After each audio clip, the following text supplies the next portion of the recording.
Move on to the next section of the program, which is our panel. Mayor Martinez is our moderator. She's an interdisciplinary artist specializing in sculptural painting, and her work dissects dominance, aggression, and power dynamics through the lens of a culturally enforced binary system. She received her BFA in painting and a BA in art history at the University of Central Florida in 2020. And we're very happy to have her here tonight. And just a brief introduction to our panel. Daly Flanagan is the executive director of ROCA, which is Rockland Center for the Arts, and also a tireless supporter of local arts and arts education. Barbara Galazzo is the exhibitions and events director at ROCA and also a glass artist. Cheryl Bond is the executive director of ACOR, the Arts Council of Rockland County, and a co-owner of Carinderia, which is a wonderful Filipino and Asian-inspired restaurant in Nyack. Paulette Ross is an actress, designer, business owner, and the founder of the annual Nyack Art Walk and a chairperson of Suffrage Forward. So I just want to make sure the panelists are able to unmute.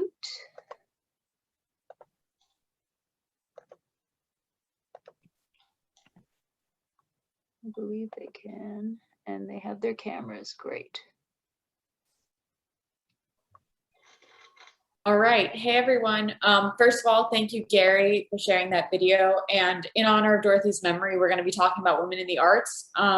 So I was wondering, out of the panelists, if you guys could reflect on some of the questions I have for you.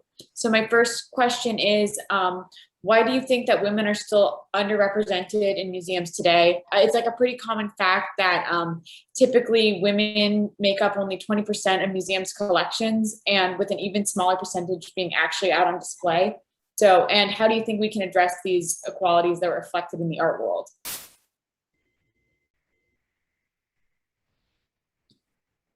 Do you want to pick one?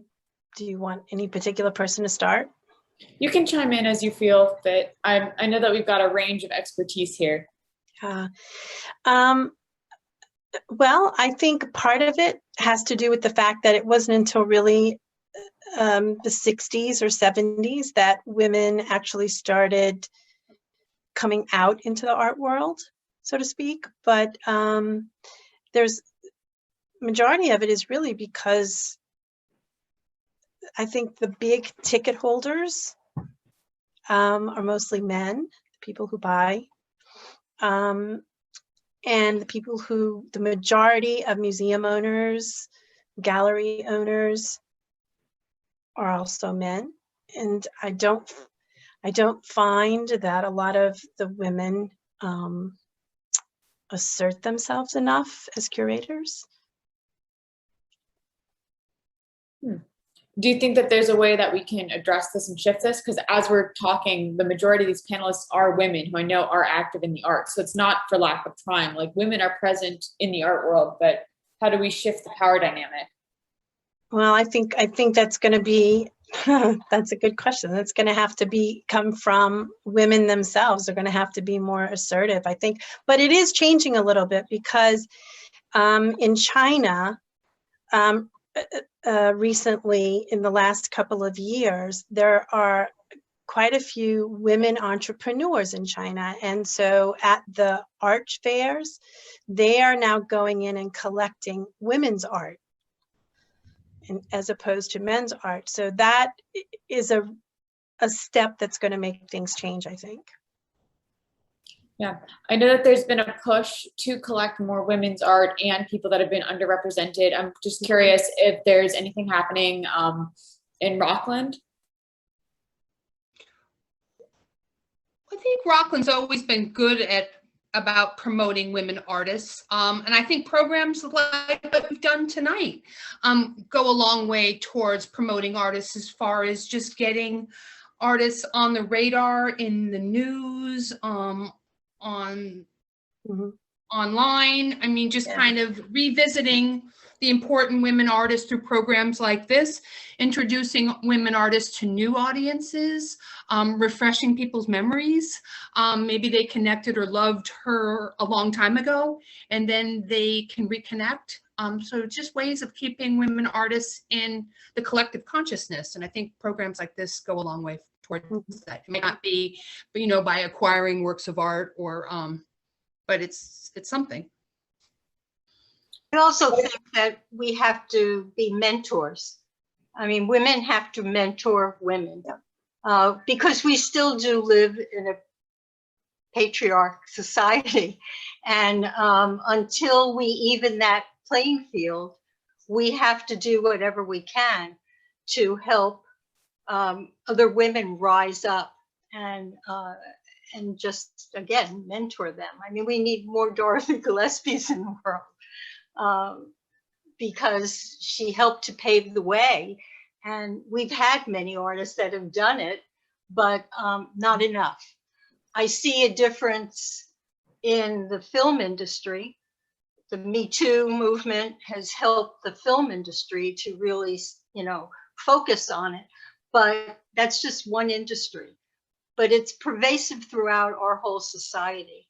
So if we can do little bits, I think, in fields that we're in and help one another, that's the best thing that we can do. Do you feel that there's that, I'm sorry, go ahead. Oh, no, yeah, I was just going to chime in just to jump off of where Paulette was taking us in terms of, I think working together and sort of, I also would take it a step further to say that I feel we should be intersectional in our approach. I think the more that we come together as women in the arts, women's organizations, and to work with other groups, in particular, groups that have been underrepresented. I think that's going to be the thing that, not the thing, because I'm sure, I would imagine, Gary, if your mother saw where we were today, I'm sure she would be happy about some things, but I'm sure part of her would be like, really, we're still doing this, and, and we just have to keep at it. But I really, I truly believe that, collaborating and bringing people together is going to be, a big part of getting us there. Absolutely. And I'm wondering, can you talk to us a little bit more about intersectionality and just maybe define that for the audience? Like, I do believe that is an important factor because it requires cooperation from everybody, not just women. Like, I don't think that women in the arts can be advanced if it's only on a female front. It requires collaboration from all sides. But do you have anything else to say about intersectionality? I mean, for me, just, I think when you come from an underrepresented group, there's a lot of commonalities, and I don't mean to gloss over the individual struggles that each of the groups has, but I think we're always just stronger when we come together, and there are a lot of things that we can address because, when we make advancements as women, I think we can make advancements for BIPOC communities. We can make advancements for any group that is underrepresented. I agree. And I'm thinking about how teamwork plays into supporting people that aren't just necessarily the artists, but the art administrators, the gallerists within the museum. Does anyone have experience that they like to talk about as being a woman in the arts, almost like in the behind the scenes? Because I think often the narrative shifts, so it's just about the artists, but it really is a cooperation between not only just artists, but art critics and people that operate the businesses as well. I think you have to look at it as a team, unless you're doing your own solo thing where you own your gallery, you've done the art, you are your publicist, your own agent and so on. If you haven't gotten there, it's a team, and you have to help each other, and whoever is leading that team, I think, has to respect the strengths of each person in it and pull all of that together for the common good and the goal and the exhibit at the end and the sale, hopefully, But I think you have to work together. It isn't a solo job, whether you're in front of it or in back of it. Well, then how are some ways that we can all support each other, like from various stages of the career, for the emerging artist, the mid-career artist, the professional? Well, I know for myself, I have worked with Cheryl, I have worked with Daly, I've worked with Robin, not you, Barbara, but whether it's just Art Walk or with Suffrage Forward, which really started because of the 100th anniversary of the 19th Amendment, but we collaborated and we continue to collaborate. And it brings focus to all of these organizations and we help one another. And you find that there's more strength in that. You have allies, you know, and one thing leads to another, to another, to another. And it's been a pleasure working with other organizations and other women, but I don't mind working with men either. You know, they just have to join the force and they have to take the, you know, they're taking the lead or the lead is us. They have to listen. That's all. It's, I think it has, I think you're right. It has to do very much with collaborating and networking and education. But this panel is a little interesting to me because as long as I've been in art, I've mostly dealt with women. Me too. I mean, I've owned 2 galleries and they've been with women, you know, partners. I work in an organization where, you know, a woman is my boss. I've done some pretty high profile shows where women were running it. So I can't say that I actually feel a lot of discrimination, so to speak, but I can see the overall problem in a global scale. So, but I do think that networking and education is really the key. Yeah, I think that's really interesting because I also don't view being a woman as a stumbling block. I actually think it's a point of strength. I was having a conversation with my mom today about how, like, I just love working with other women. I feel like there's a common respect and like a teamwork approach that I think is really beautiful when people can come together. But I think it's common respect and education that is really important in any business venture you're trying to do. And education is so important. One of the things that the Dorothy Gillespie Foundation is striving towards is partnership with schools around America, where they're installing artwork and around campuses. And I think that's really important because it brings, I think art on campus especially makes people think a little bit more critically about things. And it also brings like a light and a joy, especially in terms of Dorothy's work, that I would hope helps aid a environment of gentleness. And it's hard to be rude to somebody when you've got like such a gorgeous installation behind you. That's my view. But yeah, I don't view it as being a hindering block at all. So I'm glad that people are able to come together and support each other. So I want to like also talk about some of the accomplishments. Do you guys have anything that you'd like to talk about that have happened within the arts recently, or a woman-run organization that's made strides that you think is worth commending? Well, if Paulette's not going to speak up, go ahead, Barbara. I was going to put Paulette on the spot. Sorry. No, I just was asking, does she mean locally or globally? I mean, anything that comes to mind, because I do think we have to tip our hats to the ladies that are working hard in the industry. And there is so much that I think has happened within the last couple of years that we need to commemorate.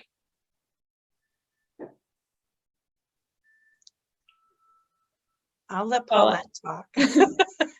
Okay, well, I don't know what to say. Art Walk has been 15 years. It started with a little thought in my head with my store that I had used white walls, but all of my shoe and handbag and clothing designs were pieces of art. And I said, what better way to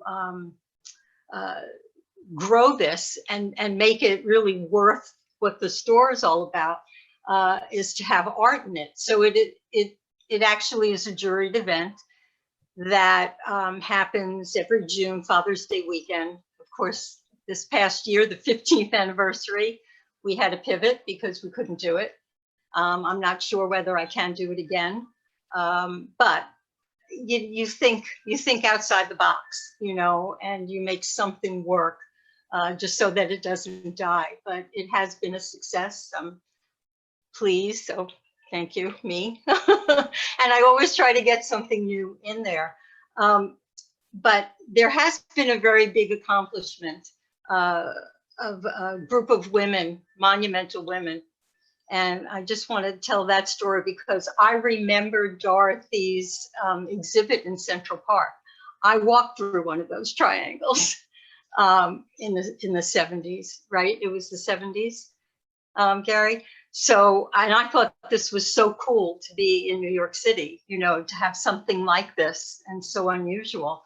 It took these women 7 years of struggling to and fighting and combating to have one statue in Central Park based on actual living women, because all that's there in the 150 plus years is Mother Goose, Alice in Wonderland, a witch, and Juliet. I mean, really. But what they were told and their struggle was, why don't you just make a pretty garden? And they said, a garden? We're talking about a bronze statue down the literary walk, you know?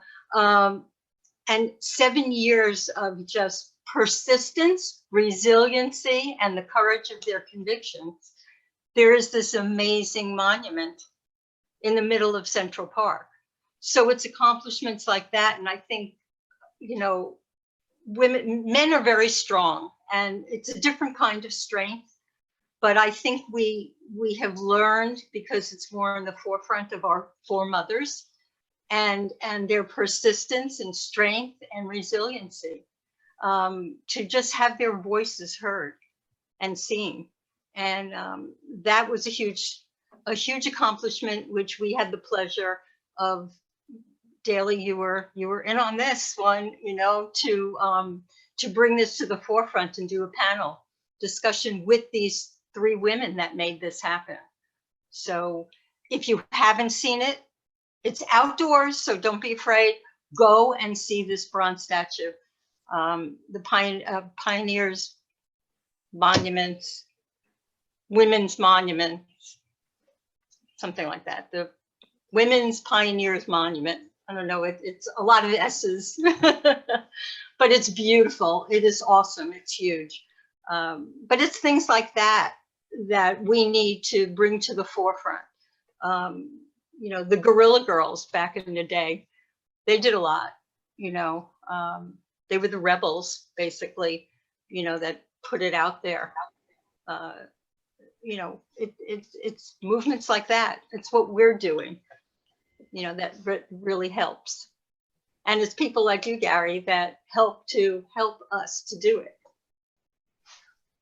Yeah, well, that's fantastic. That sculpture sounds like an amazing accomplishment. I want to commend you guys. Does anyone else want to chime in with anything? Otherwise, we'll move into Q&A.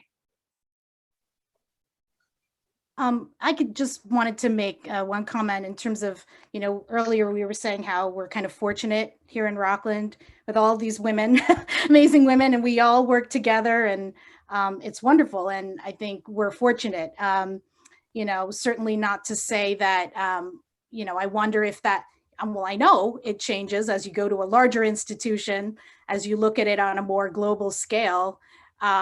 And I guess just to maybe address one of your earlier questions, Mayor, about, you know, what can we do to make sure that, you know, these challenges that women are facing are addressed. And I mean, sadly, a lot of it, you know, I hate to say it, whoever holds the money, right? I think somebody said it earlier. Mm-hmm. You know, a lot of times it's men who are making the decisions. So, you know, I just think as much as we can continue to, you know, make sure there are opportunities in leadership positions for women. And I think obviously we're doing a great job here in Rockland, but to take it a step further and to continue that kind of advocacy, come together. And I just think, like when I first saw your question, like, what do we do to better address the challenges that women are facing in the art world? I'm like, all the things that we do to address the challenges that women have in every other part of society. And, that was kind of why I put you on the spot, Paulette, because, I think what you've been doing and what Suffrage Forward has been doing is such a great example of, how to move forward and bring everything together. But yeah, I just think until we, I don't think we can look at it as just what's happening in the art world, right? I think it's really about addressing that, the structural issues that, maybe here locally we're very fortunate, but, if we were to go somewhere else, or if we were to move in different circles, would we still have that sense of security and this kind of, sisterhood, I guess? No, because actually, because as it gets more global, that's actually where it becomes a problem. But I do want to say, like, I think the Hilma af Klint exhibit that was at the Guggenheim recently, well, about a year and a half ago now, I guess, or 2 years ago, I think that was like a big step. I mean, I don't often see things like that. And other than the 5 top women artists. So I think it's changing, but it's changing very slowly. Yeah, I wasn't able to attend that show, but I read about it and it sounded incredible. But and then one last thing before, because I know we're going to be running out of time soon, but a way that I've been inspired recently is by people that have made spaces for themselves, because Cheryl, there's not always positions that are open for women to access. So actually some of my friends, like I look at them and I'm inspired. I love grassroots organizations or local spaces that build themselves up and say, I don't see this place for myself. I'm going to start my own gallery and I'm going to support people around. My friend Jessica Kaldash, she runs Good News Art Gallery in High Springs, and they just opened. And she just decided that she wanted to make a place that was for intersectional community arts. So stuff like that is like an amazing way that I see people engaging not only with the community, but then uplifting themselves and other people to make these like spaces that are based on collaboration and education. So, and I'm so proud of you guys for everything that you're doing. Can I just add something? I just wanted to touch on the idea of emerging artists and women as emerging artists. And I know that in the video, Dorothy had spoken about the importance of having an artist studio. And I wish that more women artists had the opportunity to have a space of their own and afforded themselves the time to really explore their art, their ideas, their craft. I feel like men might allow themselves that quote unquote luxury more often than women, or that it's seen as a luxury more when a woman wants a studio than when a man wants a studio. And it's more of a luxury when a woman wants to devote time to her craft or art than a man. Like, oh, well, you could paint later, or do you have to do that here? Or I just wanted to put that out there, that I think that's one way that people can support artists, is supporting the idea of them having a space of their own and designating time for themselves to develop as artists.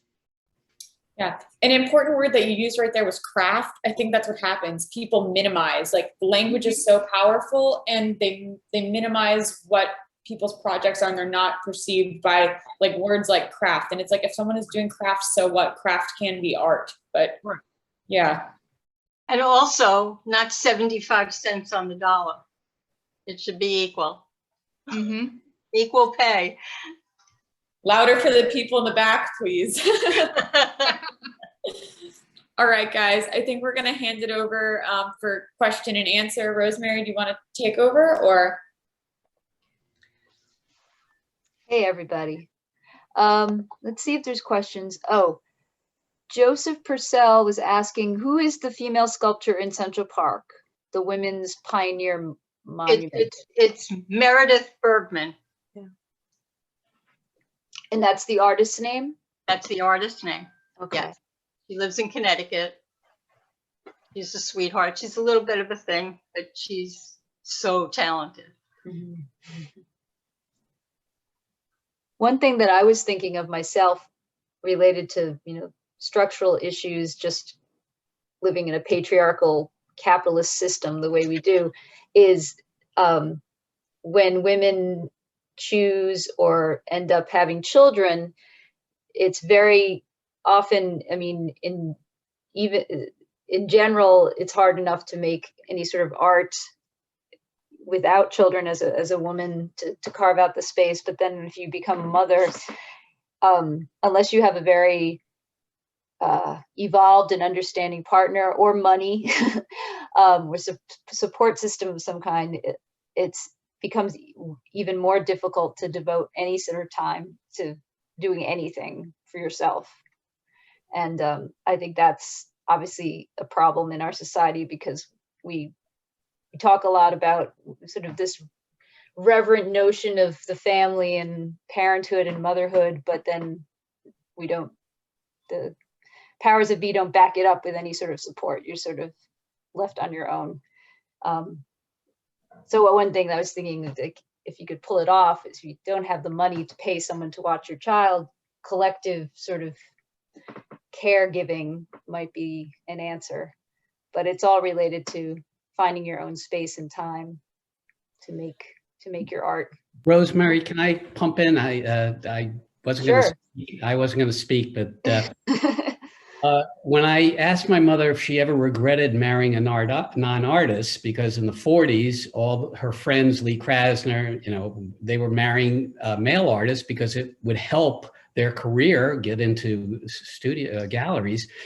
And she said she never regretted marrying my father one moment. She says, he took you to the pool and to the beach and to the playground and to the movies when we were growing up, so that I could create my art. So she was fortunate that she had a husband who worked nights and was able to take care of the kids during the day.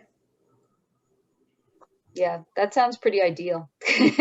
Although your dad probably didn't get much sleep, I'd imagine. And her advice for women: never depend on your husband for money. Always make enough money that you don't depend on them. And I know for a fact that my mother never asked my father for money. She made enough, just enough, didn't want to be famous and rich, just enough so she could create her art, and she did that. So she was true to her beliefs. Enough for me. Oh, Gary, I had an idea. Could you talk a little bit about the gift that your mom got you? It's a great way to support women artists. You're muted. Yeah, which gift was that? The $1,000. Oh, right. My wife and I had just gotten married, 1972. We had no money. We lived in an apartment. How much? It was about $125 a month. It was on Broadway. You heard the elevated trains, and she comes to me and she says, Gary, I need $1,000. Give me $1,000. Now, $1,000 in 1972 is what, 10,000 today? And I wasn't working. I was in graduate school. Beth was working as a secretary in Columbia. But I trusted her, and I gave her $1,000. She says, I have a group of women artists that support each other. My mother was very, very supportive of other artists. That's how she was able to get all these other art, like from Louise Nevelson and Lee Krasner. They traded art. They had to support other artists because they didn't each other, because they weren't being able to sell their art. So I gave her the $1,000, and what was it, 15 women artists. I still have the art. And we had no art in our apartment, and we put it all on the wall, all 15 women artists. And it was great to support those artists. That's cool. Yeah, that wasn't, we couldn't eat, but it was, yeah. But to have a Lee Krasner now, and I have three Louise Nevelsons. So.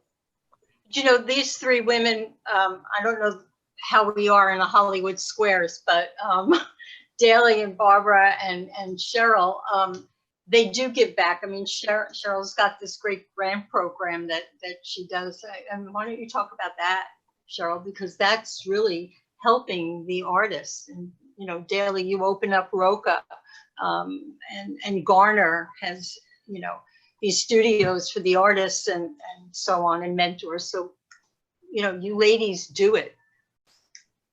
Thank you. Thank you. Cheryl, you know. I'm happy to, I mean, if we have them, I'll be quick, but we started a grant program last year called the Artist Support Fund, because there really was no, as far as I know, dedicated stream of funding that was coming into Rockland that could be used for really just general support for artists, right? A lot of times it's project support. We really wanted to be able to make sure that artists, and a lot of our grantees have definitely been women, especially this year, so that they don't have to worry about some of the stuff. We ask them to make a case about why they need it, but we don't say you have to use it for this, you have to use it for that. Tell us how this is going to advance your practice as an artist. And it's a small fund, but hoping it's going to grow. It's growing already. In the past, it's only been a year. So we were able to give out 12 grants this year versus 5 last year. So we're getting there. That is fantastic. Is there any way that people can get more involved with Rockland, the Arts Council, and help you guys out? Is there a way, do you guys take private donations or public, or how can people support your organization? Well, they can definitely support our organization with monetary donations. In particular, that fund is something that is supported solely by donations. So, you know, we get funding from the county, we get money from the state, but that funding is not for this grant program. This is truly supported by the people, you know, who really understand how important it is to support artists and bring them up to that next level. So yeah, our website is, there it is. Thank you, Rosemary. It's in the chat. You're welcome. It's called the Artist Support Fund. Thank you. I think we all need the sponsorships and the donations, whether it's becoming a member of any of the organizations or just sponsoring or just donating, you know, just because you love art and you want to see more and you want to help, you know, growing artists. So I think that's something that we all can use all the time. It's all about that money. The more money you have, the more you can do. Can I just say something about supporting other women artists, because somebody said something earlier, and I just wanted to talk about this for a second, because when my daughter was younger, I had a gallery and there were a number of us that were artists, and what we would do is we would watch each other's kid. You know, like you would take all the kids one day a week so that the other person could like work in their studio all day. I mean, it's a small thing. It's not really a monetary thing, but it was a huge gift. Yeah, that's honestly super smart. You know, help can come in any form. I remember, I think it was the New York Times had this article where it was about something different. So maybe they're like burying the lead, but it was about how like artists were moving out to Chicago or something because rent was cheap. And there was this whole little section about like good artwork can't be made on the kitchen table. And I was honestly like, that kind of made me angry. Like good art can be made anywhere, but women have had to make do, you know, like sometimes you have to be working from home, and having that space, any space at all, it's helpful in that time. Like I couldn't imagine what it's like, you know, having like how Gary, you talked about how your mother lived 3 lives, like being a mother, an artist, like, and having a business, it's got to get intense. So I commend you guys. And also, I think, you know, a lot of these programs in the schools have been nixed because of funding. And Maura, you talked about education before. And I think part of education is opening a child's mind to all the wonderful things that they can be doing. And I know Roca Daly, you have a fabulous program for children. And I think if you start young, if you just expand their minds, and we might have to be doing that personally instead of it happening at schools. So that's something that also is really, really important and needs help, you know, but you have to do it. We have to do it organically, because it's not going to happen in the schools necessarily. And it's a myth that all children don't love the arts. When it's presented in the right way and it's open enough and kids are given a range of possibilities for ideas and materials, All children love the arts. So it's not just chosen few talented kids that benefit from these programs. Right. It's every child, if it's done right, it can have a lasting effect. Yeah, I think whenever we've seen kids come to the exhibits, I mean, our tour the sculpture garden, I mean, they've always been in fascination and awe. And you have to engage them also, I think, you know, talk to them. In Art Walk, you know, when the parents bring the kids around into the stores and they have this face like, oh my God, like, what am I doing here?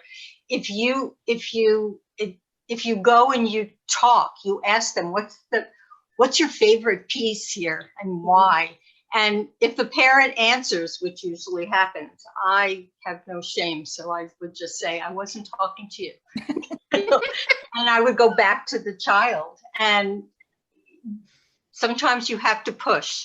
And I think once you do that, it just opens up so many things. The parents actually start learning something about their own kids. Yeah, and I know, no, I'm sorry, go ahead. No, I was just going to mention, you know, Dorothy's commitment to public art and participatory art, it moving off of the wall and into your space. There's a big difference between children experiencing and anyone experiencing actual art or a reproduction of art. It's night and day. So, you know, the idea of public art and just keeping art out there in places where you might not have to seek it out, that it comes to you, is important. And I thought that's one very cool aspect of Dorothy's work. Yeah, public art, it's like democratized, you know, the gallery system, and it doesn't keep it contained. And it makes me sad sometimes when I hear people say like, oh, I don't feel welcome in this institution or that institution, or the museum doesn't feel like a place for me, or sometimes they don't even like try to enter just because, you know, the big white walls can sometimes feel prohibitive. So that's why I'm really excited about this push to put Dorothy's work in schools, in public. I know it's been exhibited all around, but it really invites people in, and it doesn't feel threatening or wrapped in layers of, you know, snooty nuance. And I think public art is so important. And then working with kids. I know Gary's had recently like the pleasure of seeing children interact with his mother's artwork, and then they're framing classes around it. So that's very cool, seeing it in action. Yeah, actually, I was in Orlando Museum of Art, and I was invited to go into a kids' camp. Kids were off, and I brought in my mother's sculptures. And Mayor knows that there's a large Dale Chihuly out front. And so they have a camp class called Chihooligan, where the children learn about Dale Chihuly, and they try to make the little Dale Chihulys. Well, I was talking with the educational coordinator on Monday, education curator, and next year we're going to have a Wizard of Art, Dorothy Gillespie, equivalent of Dale Chihuly. It's going to be about her art, because I said, you know, why not? The children love my mother's art, and it's an opportunity for them to learn more about her as a person, female especially. That's great. That's great. Oh, one more thing. Dale Chihuly is to glass as Dorothy Gillespie is to aluminum. And I actually said that to the kids, and they're so bright. They got it. They really got it. So, love it. Cool. We had a couple of, well, this is sort of related to what you were just speaking about. Someone named Lori was asking of specific ways that Dorothy had inspired the panelists. So we already sort of addressed the public art aspect of her work. Does anyone else have anything else? Anyone else have something else to add to that? I thought the evolution from her self-portraits to the aluminum and just the happiness of everything that she did and created, from the colors to just that installation that was indoors and outdoors. It was a ballet. I mean, you know, it just made me smile through that whole film, really. her art is just happy. Actually, I would say, Happy. oh, sorry. No, it's okay. I would say I was really inspired by the, I think it said that she petitioned the museums, and then she had the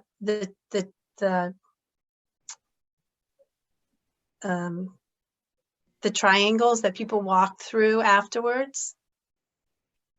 I think that's really inspiring. I mean, it takes a lot of work and it takes a lot of coordination and getting people involved. Yeah, she had an exhibition down at Battery Park with barrels, and I still have those barrels in her studio. And children, she painted on the outside, and children would get to roll them and participate. My mother was, as many shows as she had in museums, she was not a fan of museums because people had to pay to go into museums, and that's why public art is so important. Participating in the art was her way of the public art, getting children involved, and she loved that. And so I know wherever she is, if she's looking down or if she's looking up, I know she'd be proud. Oh, with my mother, she's probably checking out the colors downstairs.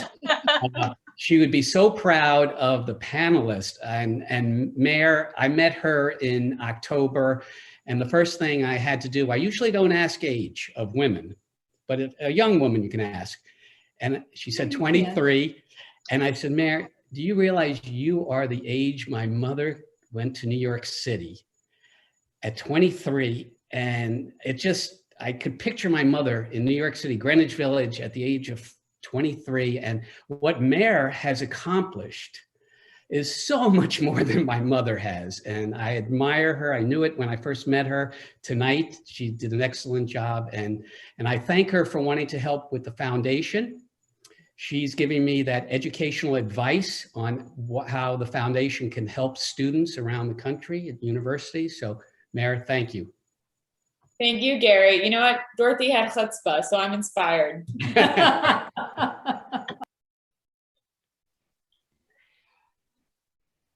All right, does anyone have any last questions? All right, I think we're good. Thank you. Thank you so Thank much you. for this. Thank you all for coming, Mayor and Gary. It was wonderful. Barbara, Daly, Cheryl, Thank you so much for having us. Yes, Thank Rosemary, thank you. Paulette. you. Thank Enjoy you. it. Thank you. Thank you. Good night. Let's do this. Night. Let's do the survey. Oh, yeah.